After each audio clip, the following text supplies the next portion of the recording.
Understanding the phrase, be selfish. Hello, everyone. Today we're going to dive into a very interesting English phrase that often pops up in conversations. Be selfish. It's a phrase that carries a lot of weight, and sometimes controversy, depending on how it's used. By the end of this video, you'll understand not only what this phrase means, but also how to use it in various contexts. So, let's get started, and remember, understanding these nuances is a big step in mastering the English language. At its core, the phrase, be selfish, means to act with one's own interests in mind, prioritizing oneself over others. It's often associated with ignoring the needs or feelings of others to benefit oneself. The word, selfish, can be traced back to the concept of being concerned excessively or exclusively with oneself, and seeking or concentrating on one's own advantage or well-being without regard for others. In many contexts, to be selfish has a negative connotation. It's seen as a character flaw, something that is generally frowned upon in society. When someone is called selfish, it often means they are not sharing with others, not being considerate, or are taking more than their fair share. It can be seen in actions like not giving up a seat for someone in need or not contributing to a group effort.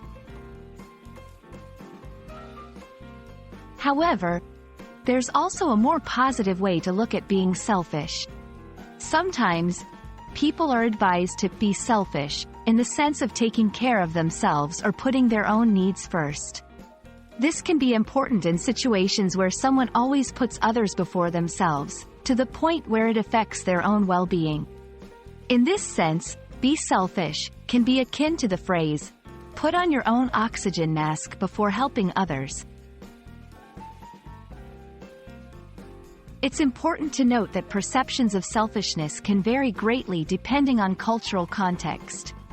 In some cultures, what is considered being selfish in one might be seen as being independent or self-reliant in another.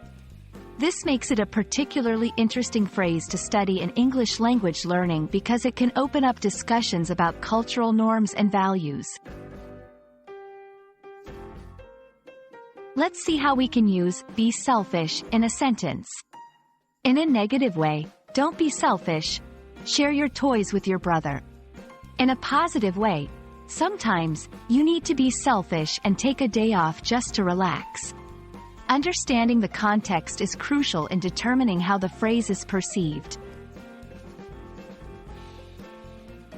Be selfish is a phrase that's deceptively simple but is packed with meaning, and its interpretation can change dramatically with context. Remember, when learning a language, understanding phrases like this can greatly enhance your fluency and your ability to express complex ideas. I hope this video has been informative and helpful in your journey to mastering English. Keep practicing, and don't be afraid to be selfish about your learning time. After all, it's for your growth. Until next time, take care.